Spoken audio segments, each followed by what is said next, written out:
Shalom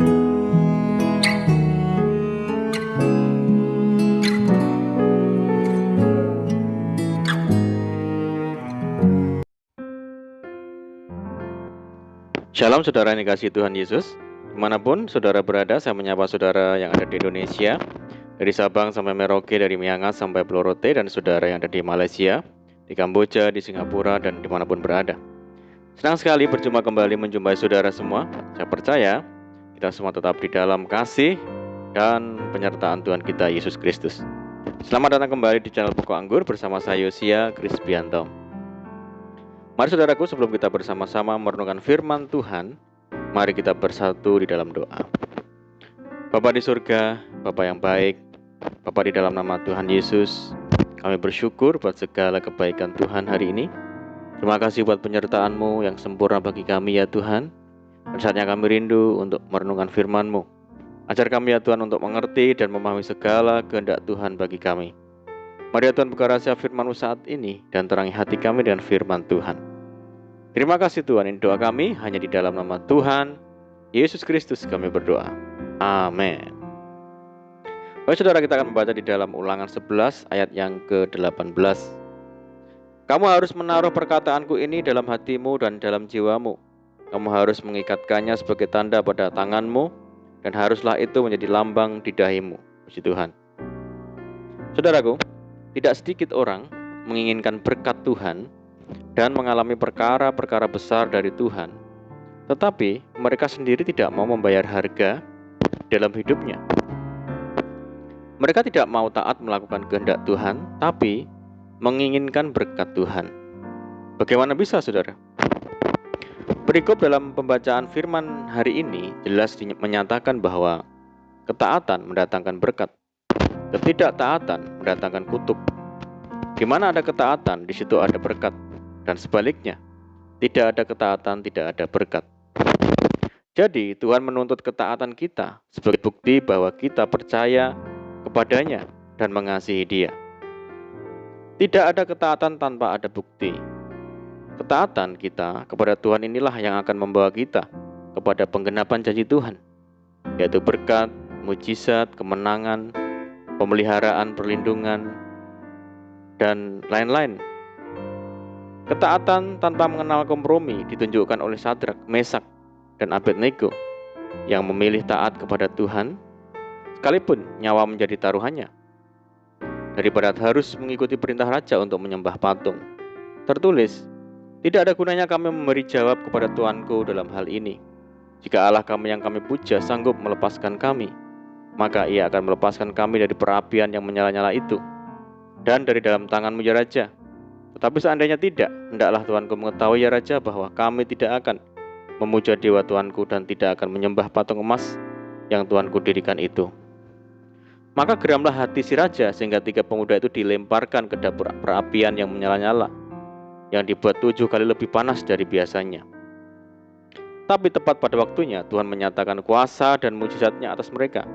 Pemuda tersebut mengalami perlindungan dan pembelaan dari Tuhan secara ajaib. Saudaraku, ketaatan juga menghasilkan kekuatan yang besar dalam diri seseorang.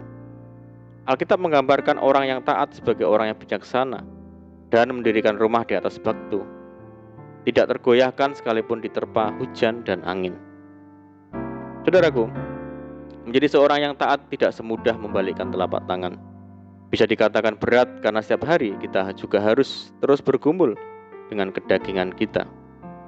Namun firman Tuhan tidak henti-hentinya menasihati. Hiduplah sebagai anak-anak yang taat, jangan turuti hawa nafsu yang menguasai kamu pada waktu kebodohanmu. Bila kita mengandalkan kekuatan sendiri, kita tidak akan mampu menjadi seorang yang taat, saudara. Karena itu Amsal menasihati, janganlah bersandar kepada pengertianmu sendiri. Akuilah Dia dalam segala lakumu, maka Ia akan meluruskan jalanmu. Tetapi ketika kita mau taat kepada Tuhan, kita akan melihat pengalaman-pengalaman yang luar biasa bersama dengan Tuhan. Seringkali kita tidak dapat melihat dan mengalami mujizat dari Tuhan oleh karena satu hal, yaitu kita tidak taat. Karena mujizat justru terjadi ketika kita hidup di dalam ketaatan. Adalah baik bila kita didoakan dan ditumpangi tangan oleh hamba Tuhan ketika sedang sakit, lemah, dan dalam pergumulan yang berat. karena ada kuasa Tuhan yang bekerja melalui penumpangan tangan tersebut. Namun Sadrak, Mesak, dan Abednego mengalami mujizat yang luar biasa bukan karena penumpangan tangan seorang hamba Tuhan. Perkara ajaib dan dahsyat terjadi bagi mereka ketika mereka hidup di dalam ketaatan. Juga Daniel yang dimasukkan ke dalam gua singa. Mereka adalah pribadi-pribadi yang taat. Selain menghasilkan mujizat yang luar biasa, ketaatan juga akan membuat seseorang memiliki kekuatan. Ia tidak akan mudah goyah, putus asa, atau frustasi ketika berada dalam penderitaan dan ujian yang berat, karena ia tahu kepada siapa ia berharap. Saudara, siapa yang tidak kenal Rasul Paulus? Meski didera ujian dan penderitaan yang berat karena memberitakan Injil, ia tetap berdiri tegak dan mampu bertahan. Ia berkata, "Jika Allah di pihak kita, siapakah yang akan melawan kita? Siapakah yang akan memisahkan kita dari kasih Kristus?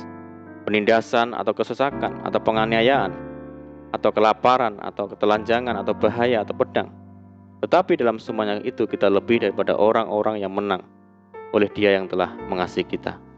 Saudaraku, mari saat ini kita tekadkan hati kita untuk hidup di dalam ketaatan kepada Tuhan, karena di balik ketaatan kita ada berkat yang besar yang menanti kita. Amin. Puji Tuhan, mari kita berdoa. Bapa di surga, Bapa yang baik, Bapa di dalam nama Tuhan Yesus, terima kasih Tuhan buat firman-Mu. Tuhan, ajar kami untuk senantiasa hidup taat kepada Tuhan, sehingga kami hidup dalam berkat-berkat Tuhan senantiasa. Mampukan kami ya Tuhan untuk melakukan firman-Mu dengan setia. Terima kasih Tuhan. Saat ini kami berdoa bagi saudara kami semua yang mendengar program ini, yang di Indonesia, dari Sabang sampai Merauke, di Malaysia, dan dimanapun berada, yang sakit, Tuhan sembuhkan di dalam nama Tuhan Yesus. Jamah dengan kuasa bilur-Mu di dalam nama Tuhan Yesus. Yang hidup dalam tekanan, kesulitan, persoalan, mari Tuhan tolong mereka berkati dan pulihkan kehidupan mereka. Tuhan memberkati mereka di dalam rumah tangga, pekerjaan, bisnis, pendidikan, dan apapun yang dikerjakan. Berdoa bagi saudara kami yang hidup dalam ikatan dan belenggu dosa, mari Tuhan lepaskan di dalam nama Tuhan Yesus. Berdoa bagi bangsa kami Indonesia saat ini menghadapi pandemi, mari Tuhan berikan belas kasihan Tuhan bagi bangsa kami. Pulihkan bangsa kami dan kerinduan kami, mohon belas kasihan Tuhan. Kiranya pandemi global ini segera berakhir, sehingga kami boleh kembali lagi hidup secara normal. Terima kasih Tuhan. Ini doa kami. Kami percaya Tuhan mendengar seruan doa kami hanya di dalam nama Tuhan Yesus Kristus kami berdoa. Amin. Puji Tuhan saudaraku, kita sudah berdoa. Saya percaya saat ini kita dikuatkan dan diberkati. Mari kita tetap semangat di dalam Tuhan.